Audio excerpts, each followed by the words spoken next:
The School of the Arts celebrated a milestone in the construction of the new University Arts building.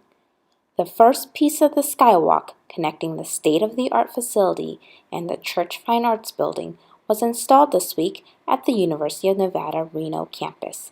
The 8-ton steel truss was hoisted over the site that will include a new recital hall, art museum, fabrication lab, and rehearsal spaces. It concluded with a topping-off ceremony where university administrators, along with construction crew members, signed one of the final beams before it was lifted to its permanent location.